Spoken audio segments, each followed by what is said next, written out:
Na última aula, aí, tá bom. Bravo. Na última aula, a gente tinha terminado falando da invasão da França à Rússia, que deu completamente errado. Só um sétimo das tropas voltaram para casa e isso desmoralizou muito Napoleão.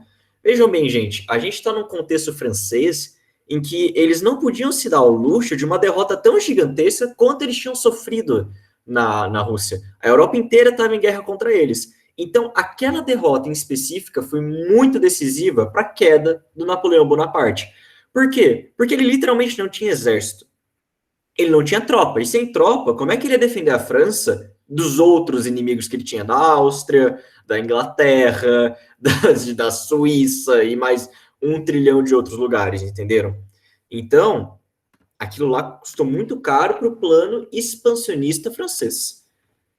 Foi um desastre, muita gente morreu, o exército, o La Grande Armée do Napoleão foi fragmentado, e isso vai ter um custo muito grande para eles.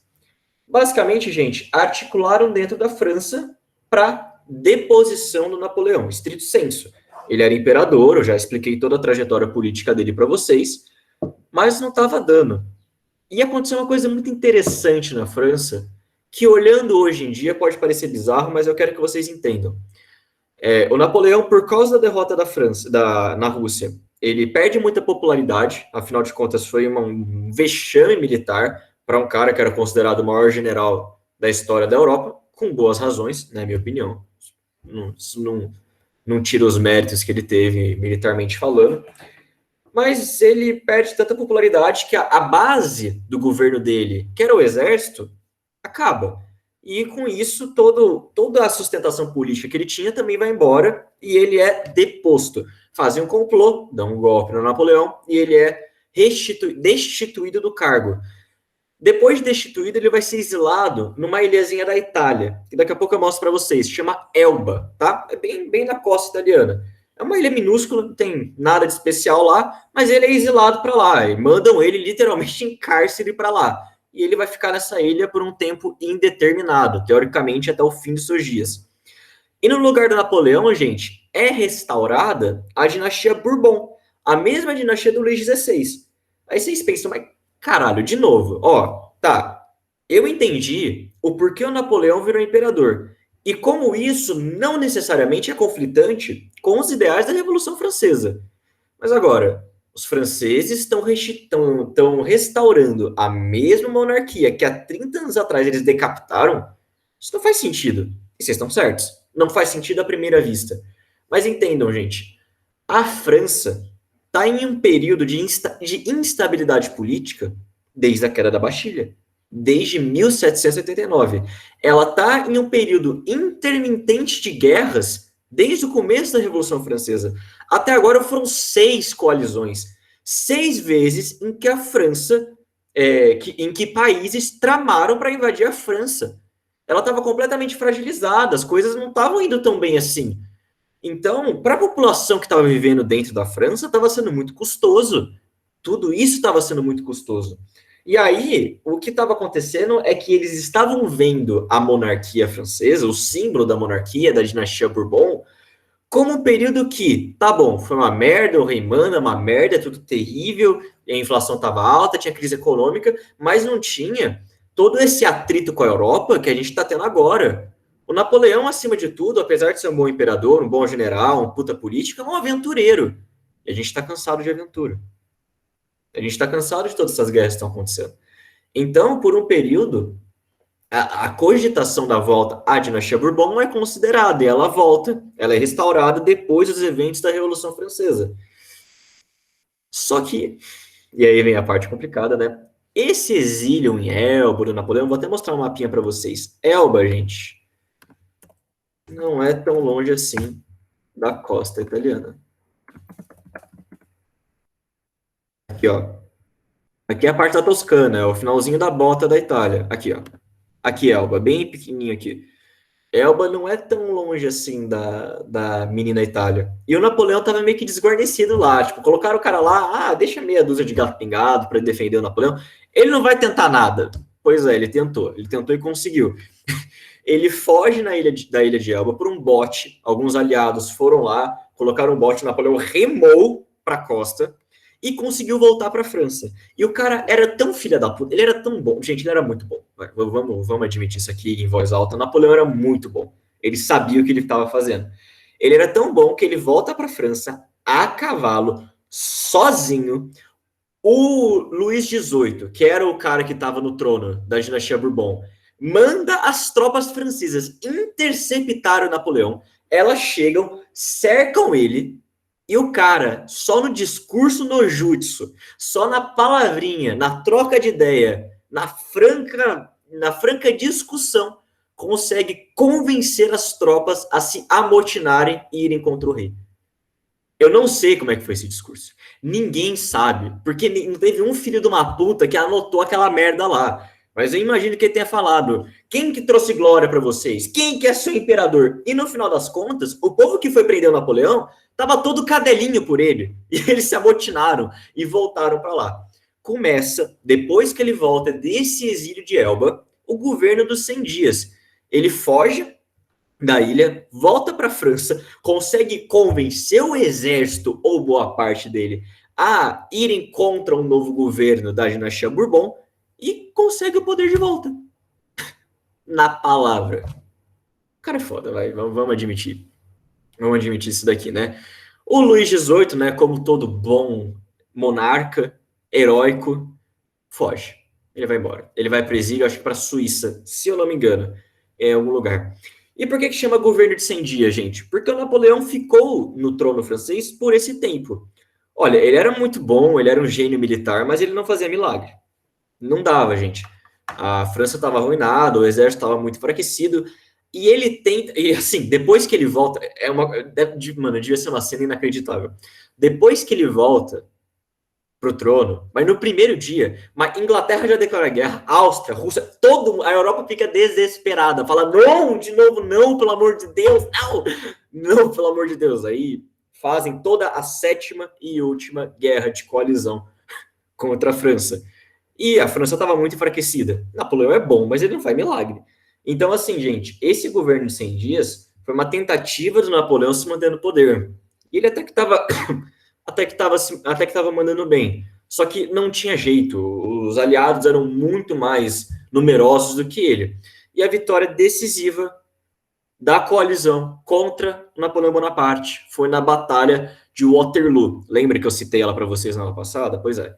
É quando ele, enfim, perde todo o poder político que ele tinha e ele vai ser exilado para uma ilha chamada Santa Helena, dessa vez onde ele vai passar o resto dos seus dias. E para vocês verem como esse cara tem culhão, como ele é foda, eu vou mostrar para vocês a ilha de Santa Helena.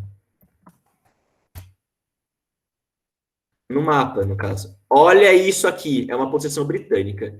Ela fica no meio do nada. Aí vocês pensam, tá, não tem a mínima chance dele fugir. Pois é, mas além da ilha, tinha 2.000 tropas perpetuamente destacadas do exército britânico para ficar de olho no Napoleão. 2.000 homens, e além disso tinham 2 Man-o-Wars. Man-o-Wars é um tipo de navio, é um navio de guerra, que ficavam circulando a ilha dia e noite para garantir que esse corno não ia fugir de lá.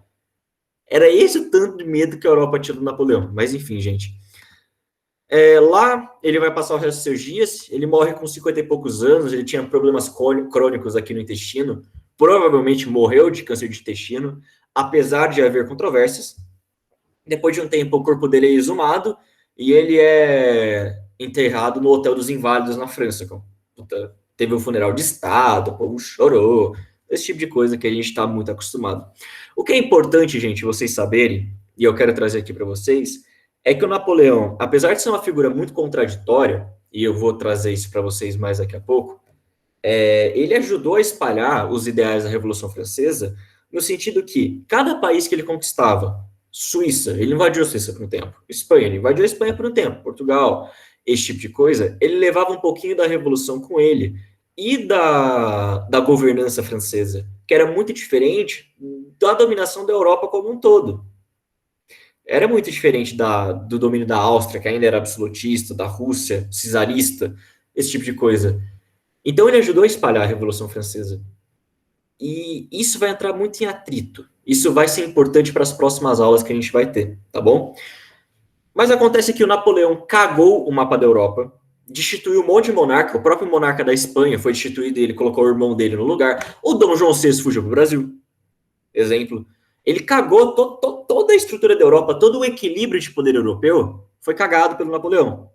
E aí, para tentar consertar isso daí, foi feito o Tratado de Viena, que vai de 1814 até 1815, ele termina em 1815, que é justamente para restaurar essas monarquias e para tentar voltar ao absolutismo. Entendam o seguinte, até então, a Revolução Francesa, tipo, do jeito vai Corinthians mesmo, estava restrita à França. Com Napoleão, ela se expande. E o Tratado de Viena, mais do que restaurar as monarquias tradicionais da Europa, estava tentando também barrar esse avanço. Barrar esse avanço da Revolução Francesa. Só que era tarde demais. Bom, a gente tem a criação da Santa Aliança, que é um acordo bem improvável entre a Rússia, entre a Áustria e entre a Prússia, que futuramente vai ser o estado que vai unificar a Alemanha. E por que improvável? Porque a Prússia é protestante, a Rússia é ortodoxa e a Áustria é católica. Olha que interessante. Mas os três tinham em comum, esses três países tinham em comum o absolutismo. Os três eram absolutistas. E eles estavam tentando expandir esse avanço para a Europa e para as Américas do liberalismo. Então vejam, essa Santa Aliança, quando vocês forem estudar, quando a gente for estudar a doutrina Monroe, ela vai voltar. Por quê? Porque eles estavam tentando interferir nos Estados Unidos. Estavam tentando voltar ao absolutismo, estavam com planos de recolonizar a América, que estava em movimento de independência. A independência do Brasil é de 1822, a da América Espanhola é de antes. A campanha de Simão Bolívar é do início do século XIX.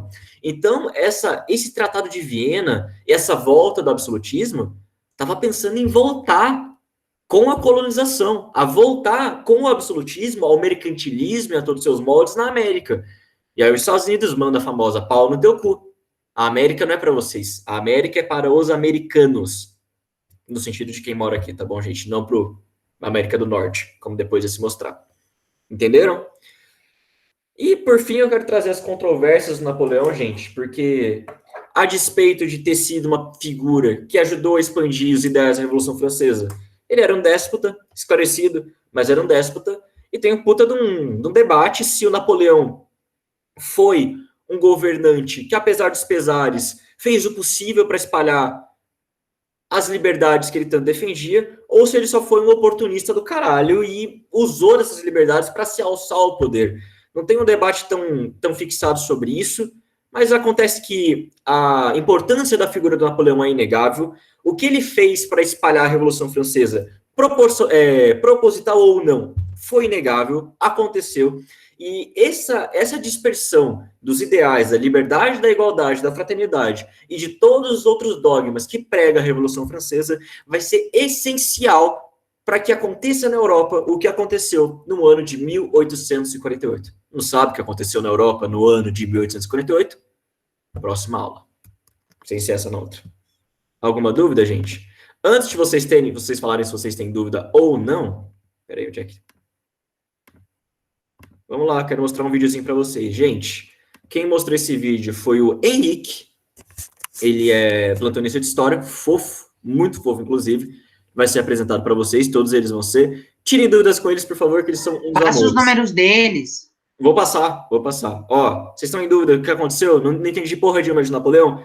Esse cara, com uma didática muito melhor que a minha, invejável, resume muito bem. Eu não conseguiria fazer melhor. Peraí que vai começar.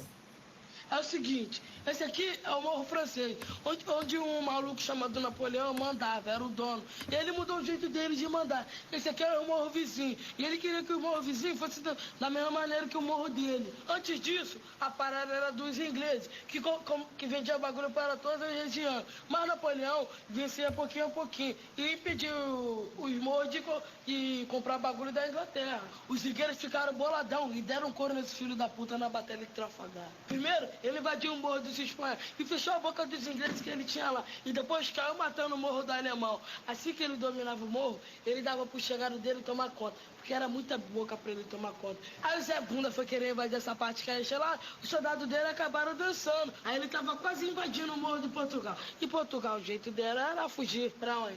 Pra aqui, professora, pro morro da América, que também era dele. Mas pra quê?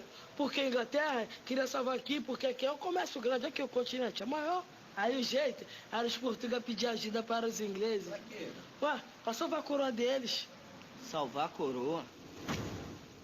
Como que eles fizeram pra salvar a coroa? Ah, parceiro, aí eu já não lembro mais não. Deixa. Pronto, gente, resumiu perfeitamente as guerras napoleônicas e foi isso, e é isso aí. Alguma dúvida? Ô, Edu, só me fala as religiões da Prússia, Áustria e Rússia que você tinha falado. Acabei não pegando. Peraí, Bhaskara. Tem uma música da ABBA que fala Waterloo. Gente, eu não conheço, me manda, por favor, eu amo ABBA. Edu, como você responde questões incertas, que não se sabe ao certo o que aconteceu historicamente? Olha, vestibular não vai te cobrar questões certas, porque essa é muita sacanagem, sabe? Não sei, a não ser que eles, tipo, deixem explícito o que eles querem que você fale, entendeu?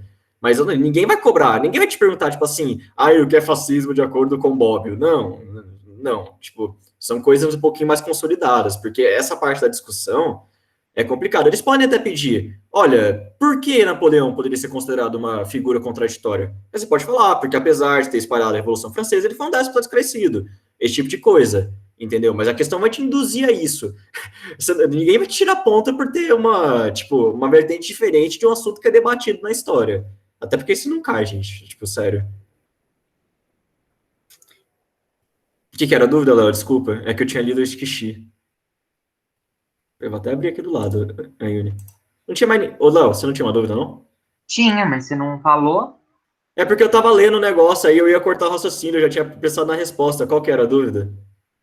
Ai, deixa pra lá, depois eu Não, pego. pode falar, caralho. Que isso? Não, pode ir, depois eu Pode pego. falar, irmão, pelo amor de Deus. Pode ir na aula, depois eu pego, Edu. Vai se atrasar. Oxe, não, de verdade, o tempo é de vocês, tem que tirar dúvida. Bom, você Não, que era sabe. uma. Depois eu pego. Bom, você que sabe. É que eu tava lendo, desculpa, eu tava lendo no meio do negócio aí, tipo, eu já tinha pensado, se você falasse eu ia esquecer depois de ler, que eu me conheço. Bom, gente, ninguém mais tem dúvida, não? Então, tá ótimo. Olha só, agora, essa aula que a gente vai ver hoje, a gente vai ver os movimentos socialistas da Europa. Por que que eu resolvi separar? A próxima aula, a gente vai ver a aula mais complicada de história, na minha opinião, mas de longe, que são os movimentos sociais do século XIX. Por que eu estou falando isso agora para vocês? Por quê? Porque eu preciso que vocês prestem muita atenção nessa aula e na próxima, porque elas estão conectadas. Na realidade, gente, desde a Revolução Francesa, essas aulas vão estar conectadas agora. O que eu quero que vocês entendam, e eu vou dar só esse parâmetro geral, provavelmente a gente não vai dar tempo de acabar essa aula de hoje nessa aula, porque, enfim, a gente tem pouco tempo, mas o que eu quero que vocês entendam é que a Europa como um todo está passando por um momento de muita transformação. E não necessariamente essa transformação está vindo só de uma fonte. Então vamos lá. A gente teve o liberalismo, iluminismo, que chacoalhou o negócio. Olha só, eu sei que hoje em dia parece macaco pra gente, mas você falar, olha só, o rei não tem que mandar porque Deus colocou ele lá, porque nenhum Deus colocou ninguém, é uma coisa muito revolucionária. Você questionar a política mercantilista e instaurar uma outra do liberalismo é muito impactante. Tá, a gente tem o liberalismo de um lado, o iluminismo, que estão alinhados mais ou menos com a Revolução Francesa. A Revolução Francesa, obviamente, foi uma coisa muito impactante. E a dispersão dela pelo Napoleão Bonaparte também. A dispersão dos ideais liberais, iluministas, tudo isso vai mudando pouco a pouco a Europa. E querendo ou não, por mais que essas monarquias absolutistas que ainda existiam, como a Áustria, como a Rússia, como Portugal, por exemplo, por mais que elas tentassem ainda se manter com o seu poder absoluto, com os seus antigos dogmas, eles estão começando a ser questionados. O povo está começando a bater forte. E vai ter uma reação a partir disso. A população, isso está começando a deixar a Europa instável, está começando a deixar a Europa instável. Isso é uma fonte.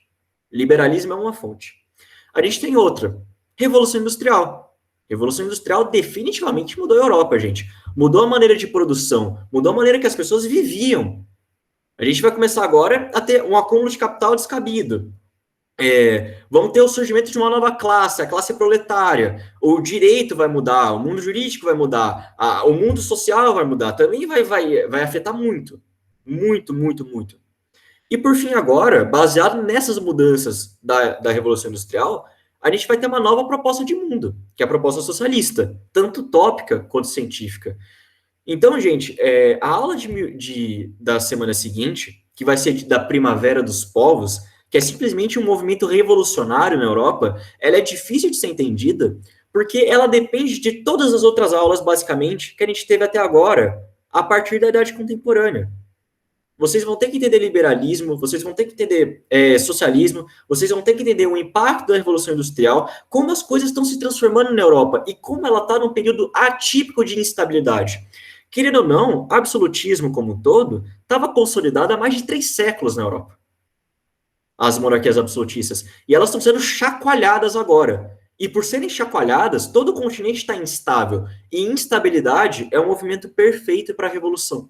E a gente vai ter muita revolução ao longo do século XIX, que são o movimento de 1848 da Primavera dos Povos.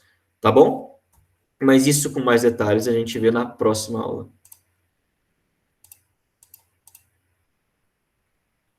Tá. Você tá vendo minha tela? Eu esqueci de mudar a cor, peraí. Design. Pronto. Mas para todos, né, cara? Peraí. O movimento de 1848 é a Primavera dos Povos, né? É a Primavera dos Povos. Tá. Oxe, não tá mudando, que absurdo. Aí foi. Oxe. Então, gente, o que eu vou passar agora para vocês são as propostas socialistas que estavam acontecendo na Europa, agora no finalzinho do século XVIII, indo para o século XIX. Basicamente é o seguinte, gente.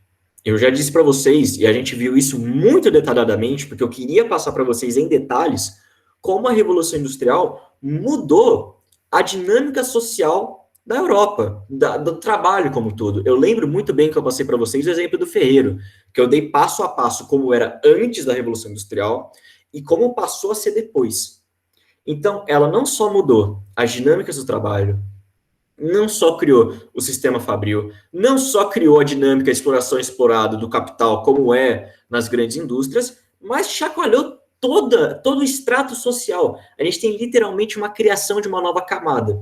E, apesar do capitalismo não ter surgido com a Revolução Industrial, ele é anterior à Revolução Industrial, é inegável que esse é um dos momentos que ele mais é consolidado, em que ele entra de vez dentro do continente europeu, porque lembrando, não são todos os países da Europa que eram industrializados ainda, que tinham a sua economia completamente voltada à indústria, como era a Inglaterra. Mas a partir de agora essas coisas vão começar a mudar. Esses países vão se industrializar e esses mesmos problemas vão surgir lá. Então vejam bem, a gente tem uma nova sociedade. E não é exagero falar isso. A Revolução Industrial mudou a Europa e vai mudar o mundo a partir do momento que ela se espalhar para outros lugares. Aqueles estratos sociais antes definidos, que eram os camponeses embaixo, aí tinha a burguesia, aí tinha a nobreza, e aí tinha o clero, isso acabou. Isso não existe mais. Quer dizer, desde a Revolução Francesa não existia, porque a burguesia chegou ao poder. Mas a gente tem uma mudança completa dentro da pirâmide social da Europa, dentro da hierarquia das coisas. A gente tem uma nova classe agora, a classe operária. E isso vai ser muito importante. E as dinâmicas de produção, tudo isso vai ser muito importante. E olha só, a gente tem uma nova sociedade. Literalmente uma nova sociedade. E vão surgir teorias para tentar explicar essa nova sociedade. Identificar os problemas que essa nova sociedade tem e tentar consertar eles. Toda teoria social é assim. Querem exemplos? O iluminismo foi assim. A gente tem uma nova camada social no iluminismo, que é a burguesia. A burguesia está olhando o absolutismo e vendo, olha, o absolutismo está errado, por causa disso, disso e disso. A gente vai fazer uma nova proposta, uma república, uma democracia, aí vai de autor para autor. Aqui é a mesma coisa. Esses autores que a gente está vendo agora, tanto os utópicos quanto os científicos, vão olhar a Revolução Industrial, vão ver o mundo como ela o transformou, e vão ver, olha, tem algumas coisas que estão erradas, que a gente não concorda, e a gente tem essas propostas aqui. As seguintes propostas para a gente reestruturar esse mundo e chegar numa nova sociedade, que nós consideramos melhores. É isso que é socialista. Ponto, tá? É isso que são esses movimentos. É uma tentativa nova de explicar o mundo a partir de uma visão e mudar ele e transformá-lo a partir de alguns dogmas, a partir de alguns pensamentos. A gente vai ver nessa aula os socialistas utópicos e os socialistas científicos. Ah, quem que é o Marx e o Engels? Científico. Tá bom, gente? E o anarquismo também. Esqueci de falar deles, que não deixa de ser uma espécie de socialismo, um anarquismo de verdade, não aquela aberração chamada anarcapitalismo. Ele é socialista no final das contas, tá? De onde vem esse termo, gente? Eu tô tossindo porque, enfim, eu estou doente. Desculpa aí. Socialista vem justamente da preocupação com o meio social. Vamos lembrar como é que era a vida de um trabalhador durante a Revolução Industrial? Eu lembro vocês, era desgraçada. Era uma merda inacreditável. Tinha que trabalhar 16 horas por dia, não tem CLT, não tem porra nenhuma.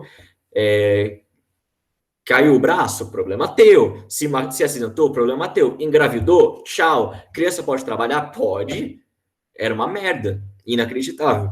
Então vão ter alguns pensadores que vão se preocupar para esse lado social, que era desastroso da Revolução Industrial, e vão começar a mudar as coisas. Mudar as coisas não, e vão propor mudanças, tá bom? O primeiro deles que eu quero trazer para vocês é o Robert Owen, gente. Ele é galês. Galês, do país de Gales, se eu não me engano. E ele era proprietário de uma fábrica. Ele era o burguês na definição do Marx, né? Ele detinha os meios de produção. A fábrica era dele. Só que olha que interessante.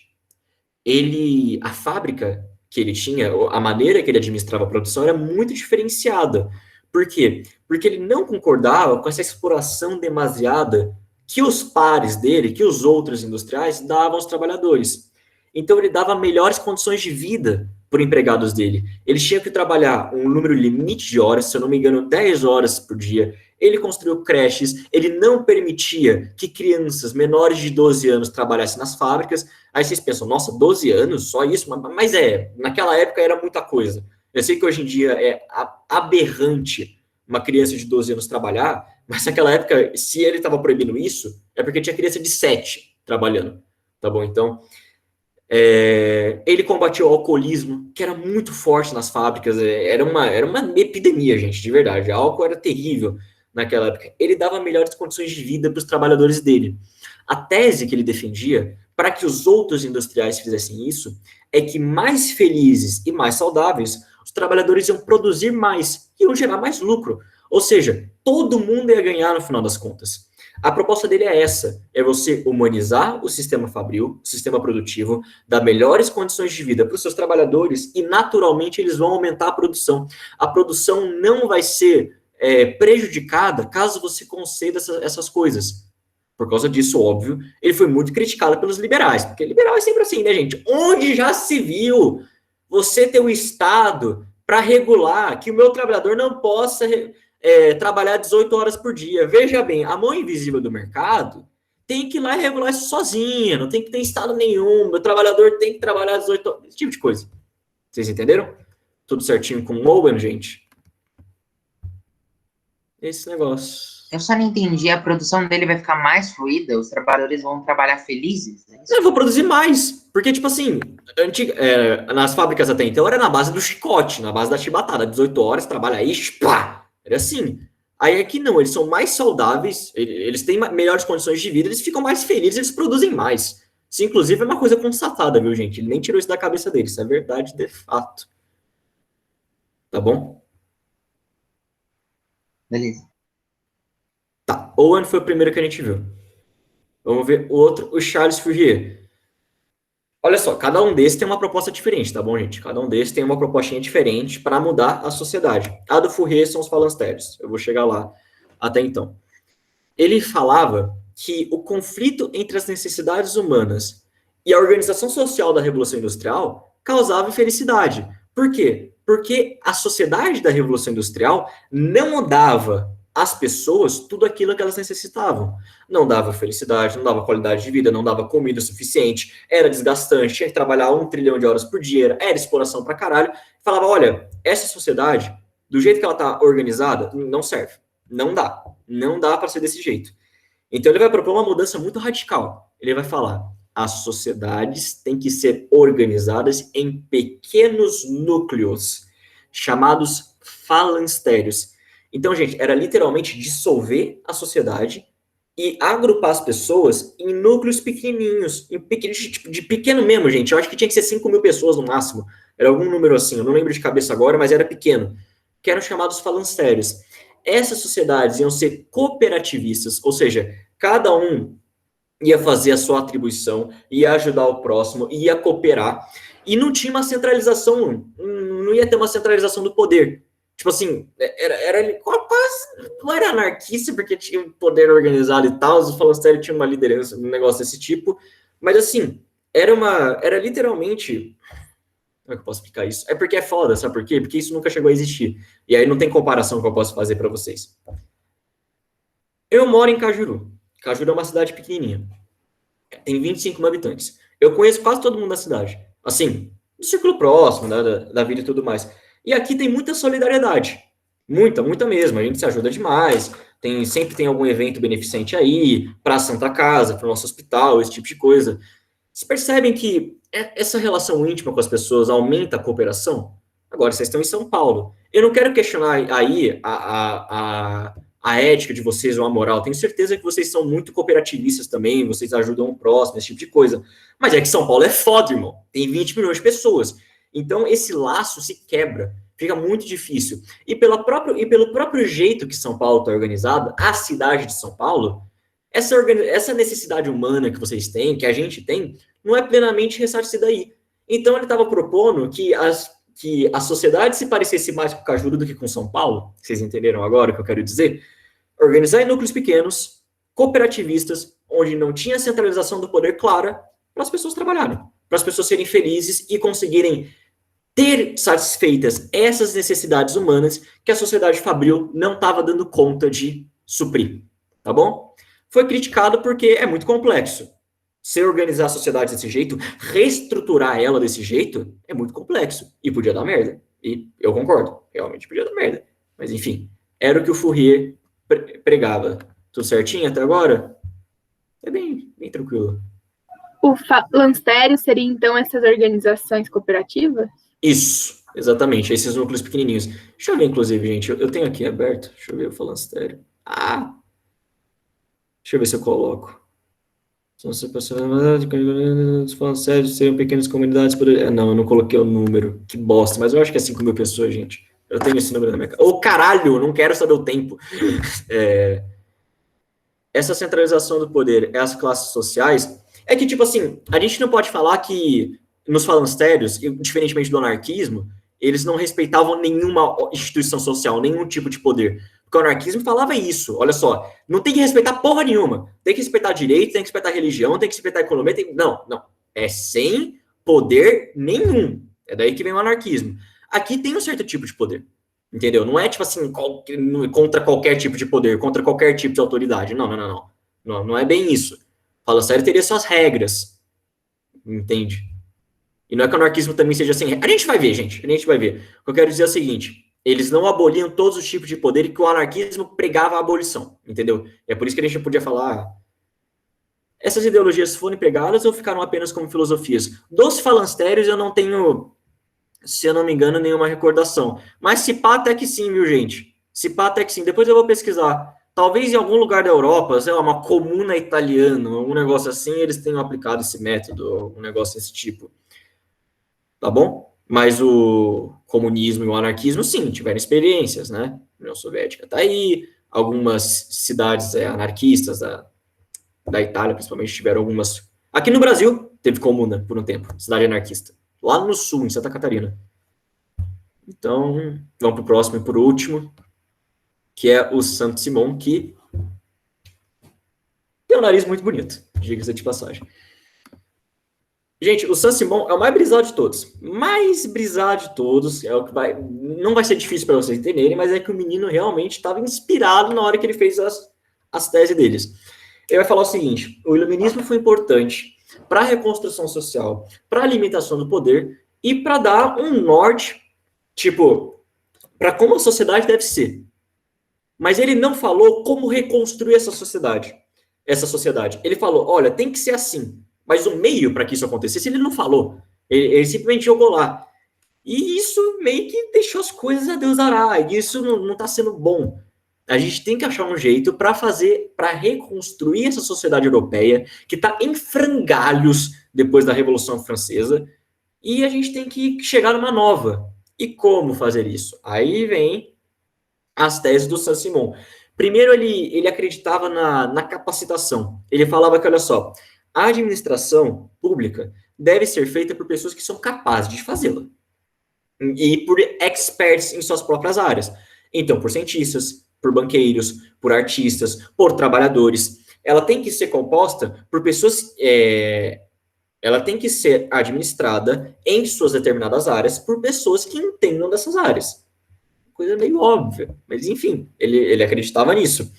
E ele dizia que tinha que surgir na Europa um novo cristianismo. Mas um novo cristianismo que iria unir espiritualmente toda essa Europa.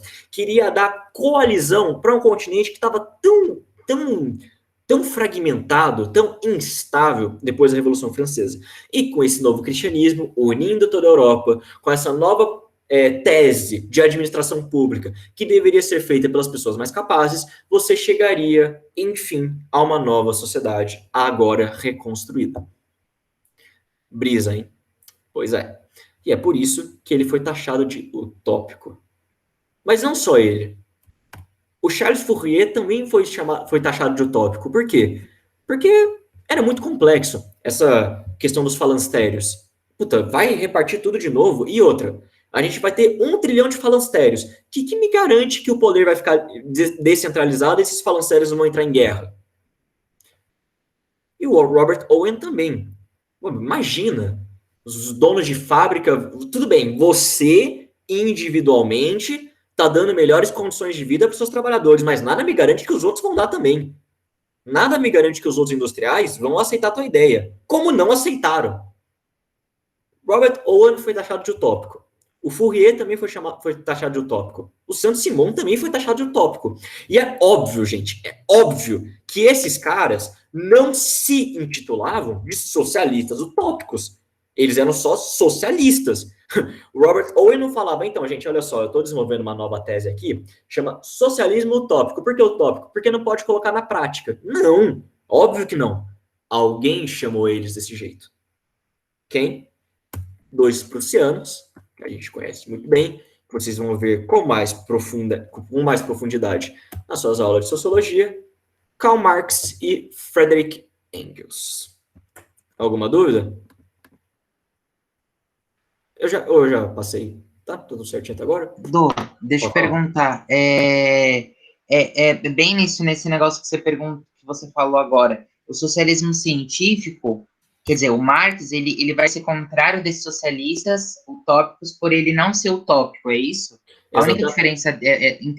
tá, beleza. É porque eu ia te perguntar, antes de você ter falado isso, qual que é a diferença? Porque o Marx, ele tá nesse tempo, né? Então, por que ele não vai ser considerado utópico? Vamos lá. Pode falar, que mandou no chat aí, pode mandar uma perguntinha. Volta no slide de Saint-Simon, peraí, tô voltando. Aqui, pode tirar o print. Print Marotex. Deixa eu ampliar, para ficar melhor para você. Mas fala aí, Edu.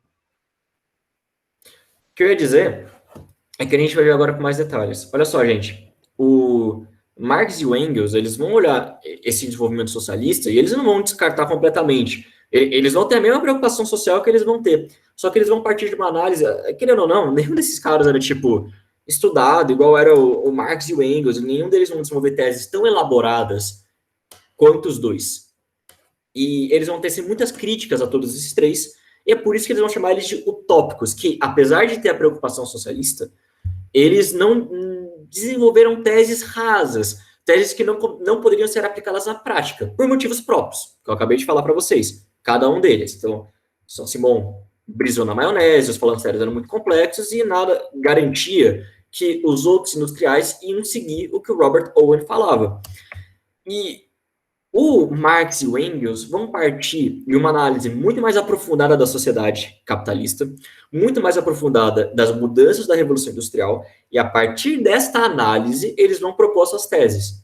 e vão chamar esses caras anteriores a eles de utópicos. Então vamos ver agora o socialismo científico, tá bom? Aí a imagem, tá? Eu colori, deu muito trabalho, gente, colorir essa imagem, tá bom? Eu peguei a imagem de um trabalhador do século XIX lendo o Manifesto Comunista e coloquei aí para vocês, porque eu acho interessante, né?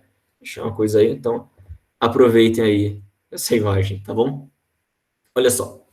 Você vai ultrapassar os minutinhos? Eu falei, eu ia passar os 15 minutinhos, eu tinha tá, falado. beleza. Eu tinha falado. Desculpa. Não, imagina. Desculpe eu. Por passar os 15 minutos, gente, é que é foda. É foda. Eu acho que vai dar pra terminar. Pode ir. Eu acho que vai dar. Talvez não dê pro anarquismo, mas o anarquismo é pequenininho, aí na próxima aula compensa e vai no embalo e dá certo. Tá bom. Olha só, gente. Primeiro pressuposto marxista. Interesse da classe operária e da burguesia é antagônico. O que quer dizer com isso? Enquanto o proletário quer melhor condição de vida, quer um salário maior para se manter, para a burguesia isso é exatamente o contrário. Eles querem um salário dos trabalhadores o mais baixo possível e que eles produzam o máximo possível.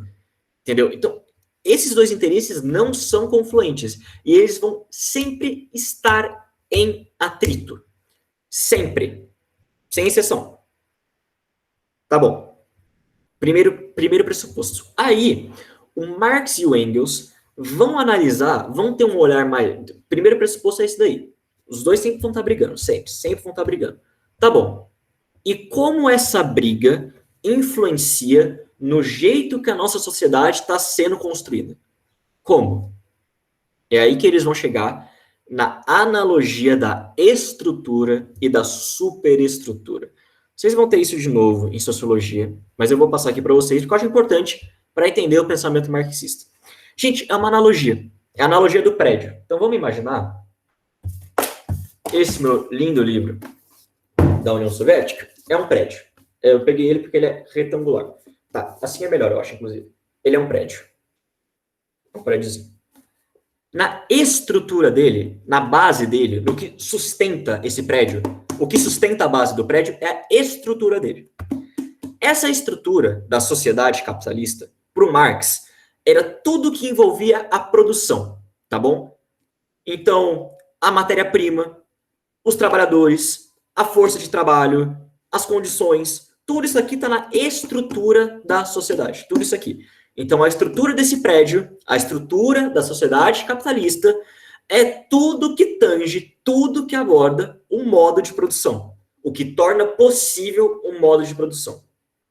E acima da estrutura, também importante para o prédio, está a superestrutura, que não necessariamente está na base, mas que é muito importante. Para o Marx e para o Engels, a superestrutura é a maneira como as classes dominantes se mantêm no poder. Não entendeu? Eu explico para vocês agora. É o seguinte. Na estrutura, na base do prédio, está tudo o que aplica o modo de produção. Tudo. Então, a própria matéria-prima, eu já dei esse exemplo, mas eu vou dar de novo para ficar clarinho. A matéria-prima, a força dos trabalhadores, esse tipo de coisa, etc, etc. Tá bom, então? Beleza. Essa é a estrutura da sociedade. A superestrutura é o jeito em que a burguesia consegue manter a estrutura a seu favor. Vocês não entenderam ainda? Eu vou dar exemplo para vocês. Que é um ótimo exemplo de superestrutura, o mundo jurídico, o direito. Gente, eu não sei se vocês sabem, mas agora vocês estão sabendo. Os presídios modernos, os nossos presídios, foram construídos não no sentido de ressocializar o cara que cometeu um crime ou inserir ele novamente no meio social para que ele possa continuar a vida dele. Não. Ele foi criado para disciplinar o trabalhador da fábrica. E é por isso que na Inglaterra, durante a Revolução Industrial, estava previsto um crime de vadiagem. Você não trabalhar, você poderia ser categorizado no crime de vadiagem e ser preso. Preso, disciplinado na prisão, para depois voltar para a sociedade e ser ressocializado? Porra nenhuma, e trabalhar. Olha como a superestrutura, olha como a estrutura influencia na superestrutura. Ou seja, olha como o modo de produção influencia nas instituições da nossa sociedade. Vocês querem outro exemplo? Vocês estão ligados no termo freelancer, né? Freelancer. Vamos destrinchar esse termo? É muito comum hoje de, tô fazendo um freela, que quer dizer, freelancer quer dizer o seguinte, tô fazendo um trabalho que não tem prazo, tipo, é remunerado, mas não tem carteira assinada, tô fazendo um negócio meio que livre aí. Gente, freelancer, esse termo também surge durante a Revolução Industrial, e é um termo literal. Freelancer. Livre lanceiro, vamos inverter, porque a gente está numa língua de origem latina, lanceiro livre. Lanceiro, no sentido militar. O que acontecia o seguinte, era crime a vadiagem, você não podia ficar sem trabalhar. O presídio funcionava para disciplinar a vida dos trabalhadores, para que eles voltassem depois e começassem a trabalhar nas indústrias. Freelancer nada mais é do que as pessoas desesperadas para não serem presas por crime de vadiagem se sujeitarem, como é que chama, meu Deus do céu? A mercenaria? Enfim, gente, eles serem mercenários, no estrito senso. Essas pessoas, os freelancers, eram lanceiros livres, no sentido que eles viravam mercenários esporádicos, periódicos, e iam lutar em umas guerras nada a ver para não ser preso por crime de vadiagem. É crime ser mendigo, basicamente. Estrito senso, é isso aí. Você não podia ficar sem trabalhar. Você não podia na Inglaterra. E o sistema jurídico era todo voltado para fazer você trabalhar. É isso que é a superestrutura. É a maneira como os órgãos sociais, é a maneira como a estrutura influencia nossos órgãos sociais para manter essa classe dominante no poder. Então, vejam bem, o direito penal, os presídios, esse tipo de coisa, era todo voltado para a burguesia garantir que o seu trabalhador iria trabalhar. Então, vejam, o que o Marx e o Engels estão propondo na estrutura e na superestrutura, eu sei que é complicado, mas eu imagino que vocês tenham entendido, é que o modo de produção influencia na vida social, influencia no jeito que a gente é organizado. Mas não é só no mundo jurídico, é o próprio Estado social burguês, a democracia burguesa. Tudo isso daí, mas o voto é universal, foda-se. Universal masculino, no caso, né, gente? A gente está no começo do século XIX. Foda-se, tudo isso daí era organizado, era pensado, era articulado para manter essa burguesia no poder. É a estrutura influenciando na superestrutura para que essa camada social que chegou ao poder com a consagração das revoluções burguesas, que a gente já viu, a Revolução dos Estados Unidos, Francesa, Gloriosa, e mais uma monte de outras que tinham, era um jeito deles se manterem no poder. E outro jeito deles fazerem isso, e a partir disso, é que a gente vai ter as principais instituições marxistas, fetiche de mercadoria, blá, blá, blá, blá, blá. Eu vou trazer só uma aqui para vocês, que é a mais importante para vocês entenderem essa aula, que é a alienação. Gente, olha só. O que um burguês é? Para a definição marxista. É o cara que detém os meios de produção. O que é deter os meios de produção? É ter a matéria-prima, é ter as condições de transformar essa matéria-prima em alguma coisa, e é ter a força do trabalho para fazer esse processo. Não é só isso, mas é isso que eu vou tratar para vocês aqui agora, porque é o que importa. Tá bom, então. Então, o burguês é o que tem esses três. O burguês tem a fábrica, o burguês tem, por exemplo, o ferro, e o burguês tem à sua disposição trabalhadores para usar esse ferro na fábrica para transformar isso em um produto e vender depois.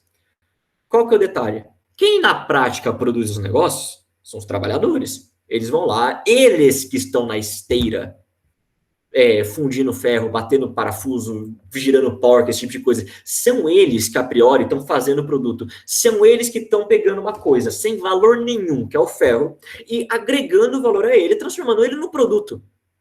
A única coisa que o burguês tem são os meios de produção. É literalmente a única coisa que eles têm é a riqueza, entre muitas aspas, porque não é riqueza estrito senso, mas a única coisa que eles têm, a única coisa que o burguês precisa fazer é existir.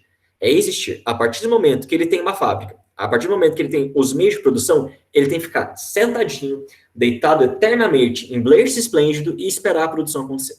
Ele não faz nada. Nada. Mas veja bem, o empresário... Não vou entrar nesse detalhe agora. Então, a alienação é justamente essa separação entre o trabalhador e a sua produção. Um trabalhador que estava na esteira da Ford, produzindo um carro, mas nunca que ele vai ver aquele carro na vida. Mas nunca, nunca. Essa é a alienação, quando você separa o trabalhador da sua própria produção. Ok? Vocês veem como a análise social é profunda aqui?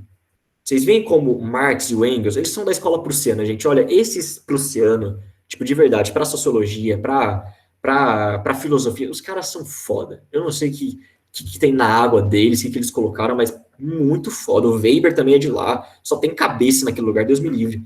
Mas, enfim. Vocês veem como eles fazem uma análise social, entendem como o meio se organiza, entendem como a Revolução Industrial mudou esse meio e como ele se mantém a partir da análise da estrutura e da superestrutura. Tá. Qual opção, então, resta para mudar a sociedade? Aí vem a proposta deles, a partir da análise do meio social, propor uma nova mudança para uma nova sociedade. Marx e Engels falam, no famoso jargão que vocês já devem ter ouvido falar, que os operários no mundo deveriam se unir, a despeito de suas nacionalidades, a despeito de suas crenças religiosas, a despeito de suas preferências políticas, deveriam se unir e tomar os meios de produção, que deveriam ser controlados por eles, que deveriam ser administrados por eles. E não deveria acontecer mais a alienação, porque só aí, só nesse cenário, a gente vai quebrar esse vício da superestrutura de manter a classe burguesa no poder. E a gente pode, enfim, mudar essa sociedade. Como fazer isso? Então, tipo assim, a sociedade está com problema. Estrutura, a superestrutura faz com que a burguesia sempre esteja ao poder, e estando sempre ao poder, ela sempre aliena a produção do trabalhador. O trabalhador nunca fica com o fim de produção, e por causa disso e mais outros fatores, a vida do trabalhador é uma desgraça. É miserável, é terrível e tal. Como isso é superado? A partir da união dos trabalhadores, os operários do mundo univos. Eles se unem com uma causa comum, a despeito de todas as suas diferenças, para tomar esses meios de produção. Porque a partir daí, todo esse ciclo aqui, que eu acabei de dizer para vocês, é quebrado. E como seria feita essa transição? Em partes. Então, vamos lá. O Marx e o Engels falavam que a sociedade capitalista... Eu juro que eu tô acabando. Caralho! Não, esquece. Cara, tô acabando não. Nossa, eu achava que ainda era tipo 14, gente. Não, vai, pode ir. Vocês querem que eu termine só esse raciocínio e deixe anarquismo para a próxima aula? Correndo? É porque tomou um pouquinho do tempo. Nossa. Então vou terminar correndo, tá? Só para deixar o negócio fluindo. Desculpa, gente, de verdade. Ó, Marx e o Engels falavam que a sociedade capitalista era contraditória. Por si só. Por si só. A priori, a sociedade capitalista era contraditória. E contraditória, como um todo, quanto mais ela se desenvolvia, mais as contradições iam ficar evidentes, mais crises iriam acontecer, e mais problemas iriam surgir, a partir do momento que esses problemas iriam ficar tão evidentes que dariam espaço para que o proletário tomasse os meios de produção. Então a gente tem a sociedade capitalista. Ela é contraditória. Ela vai desenvolvendo, ficando cada vez mais contraditória, cada vez mais contraditória, Operários se uniram, tomaram os meios de produção. A gente vai ter, então, depois que esses operários tomaram o meio de produção, um governo chamado ditadura do proletariado. Ditadura do proletariado, que é esse governo, ainda com um Estado organizado, em que quem manda são os trabalhadores. Daí que vem ditadura do proletariado. Quem está no poder agora são os trabalhadores, eles que impõem as coisas. E depois de um tempo de muita maturação, de transição, cada vez mais essa ditadura, esse Estado, essa organização vai se esvaindo, vai se esvaindo, vai se esvaindo, até que chegue, enfim, no comunismo, que é um governo sem Estado, organizado por trabalhadores, feito por trabalhadores, mas que agora a gente não tem que ter esse Estado centralizando tudo, controlando as coisas, dando atribuição. Sem Estado nenhum. Puta que pariu, gente. 1000 perdões. Sério, de verdade. Sério mesmo, de verdade mesmo. Não é minha intenção.